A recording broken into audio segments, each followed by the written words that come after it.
Political term 2018, 19 political term కాలంలో అంటే తెలంగాణలో కేసీఆర్ గారు ముఖ్యమంత్రిగా ఉన్నారు, ఆంధ్రాలో జగన్మోహన్ రెడ్డి గారు ముఖ్యమంత్రిగా ఉన్నారు.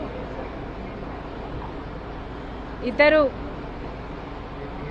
చాలా సన్నిహితంగా ఉండేవాళ్ళు, ఒకరికి ఒకరు అన్నట్టుగా కేసీఆర్ కేటీఆర్ గారు జగన్మోహన్ రెడ్డి గారితో చాలా మంచి సంబంధాలను మెయింటైన్ చేశారు. అసలు వాళ్ళ సంబంధం ముందు రక్త సంబంధం కూడా చిన్నబోయింది.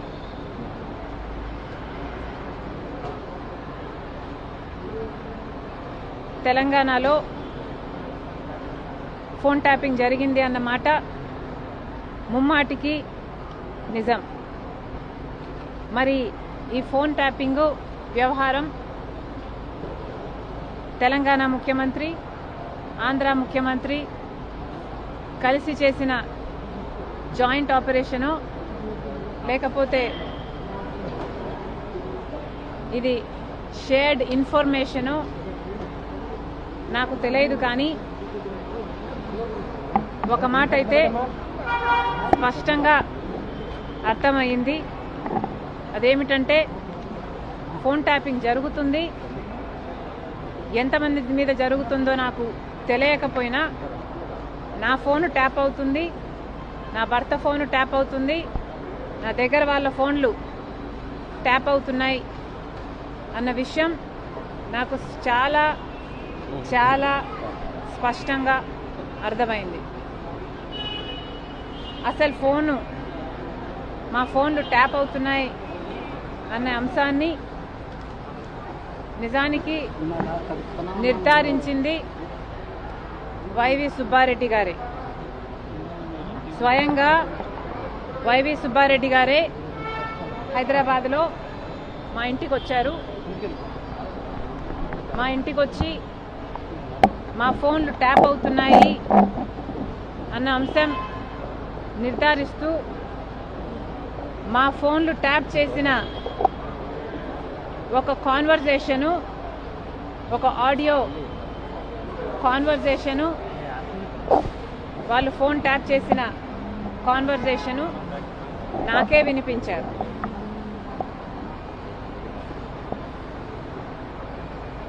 మరి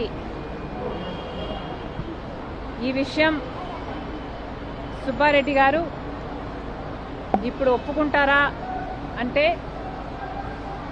నాకు తెలియదు, నాకు అనుమానమే. ఎందుకంటే జగన్మోహన్ రెడ్డి గారు తన సొంత మేనల్లుడు మేనకోడలు ఆస్తి కాజేసే కుట్రలో భాగంగా జగన్మోహన్ రెడ్డి గారు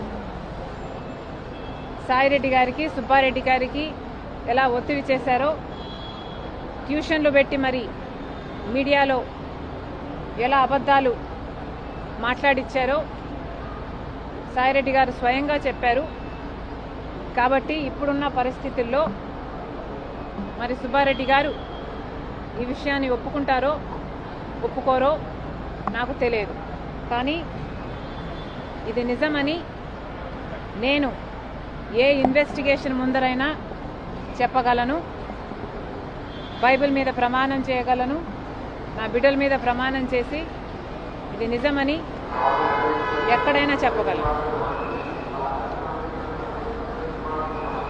మరి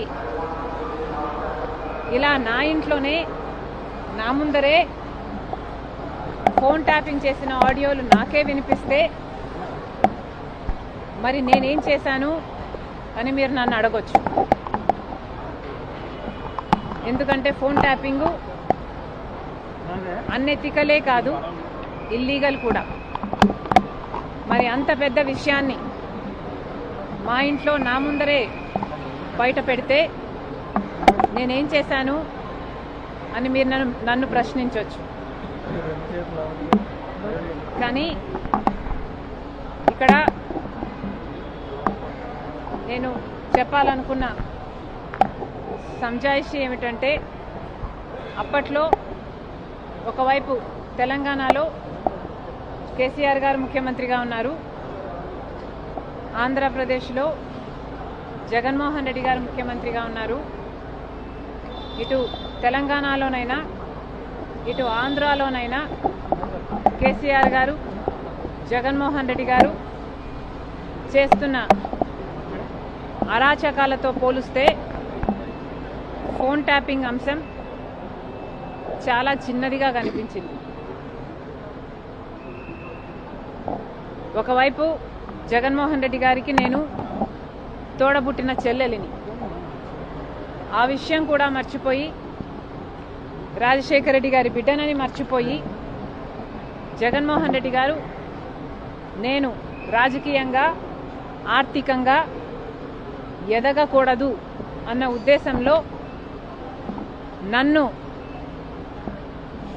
ఎలాగైనా సరే నా భవిష్యత్తును పాతిపెట్టాలి అన్న ఉద్దేశంతో ఎన్నో చేశారు. అందులో భాగం ఫోన్ ట్యాపింగ్లు అయితేనేమి, నా మీద నిఘా పెట్టడం అయితేనేమి, నేను మాట్లాడుతున్న వాళ్ళని ట్రాక్ చేయడం అయితేనేమి, నాకు రాజకీయంగా బలమయ్యే వాళ్ళని లేక నాకు సపోర్ట్ చేసే వాళ్ళని బెదిరించడం అయితేనేమి, ఇలాంటివి ఎన్నో చేశారు. అందులో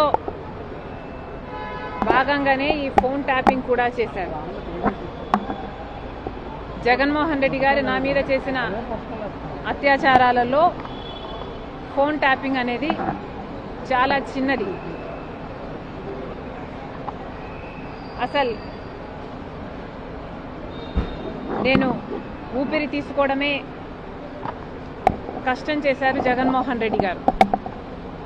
కనుక ఆ రోజుల్లో నేను తెలంగాణలో పొలిటికల్ అరీనాలో ఉన్న కేసీఆర్కి వ్యతిరేకంగా పోరాటం చేస్తున్నా, జగన్మోహన్ రెడ్డి గారికి ఏ సంబంధం లేనప్పటికీ నన్ను తొక్కేయాలి అన్న గట్టి ప్రయత్నం చేస్తున్నాడు.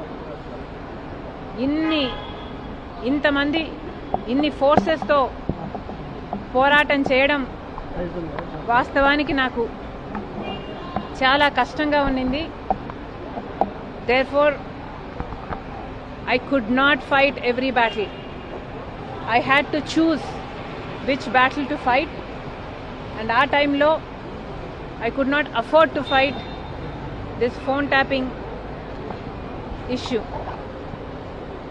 నేను ఏ పోరాటాలు చేయాలి అన్నది నా సర్వైవల్ కోసం నేను పోరాటాలు చేస్తున్నా.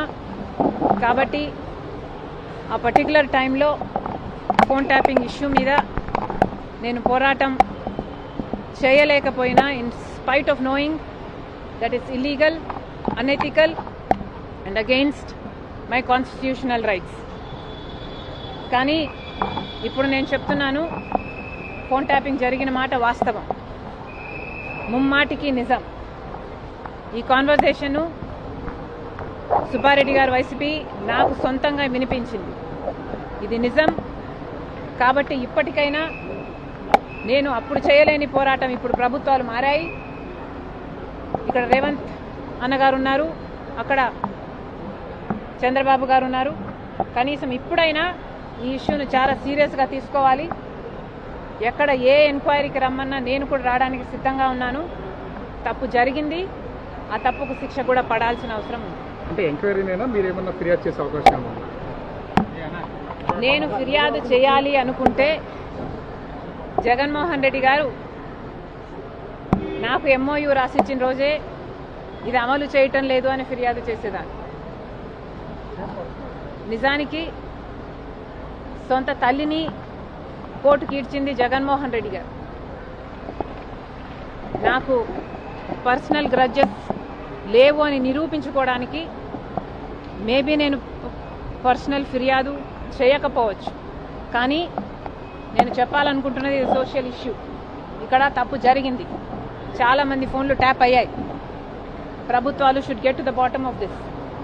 కాబట్టి ఇన్వెస్టిగేషన్ జరగాలి, శిక్ష పడాలి. అంటే అప్పట్లో తెలంగాణలో మీ సర్వే అవుతున్నారు కాబట్టి తెలంగాణ గవర్నమెంట్ కూడా అప్పట్లో జగన్మోహన్ రెడ్డి గారికి సహకరించింది అనుకోవచ్చా పూర్తిగా మీ ఎదుగుదల లేకుండా ఉండడానికి?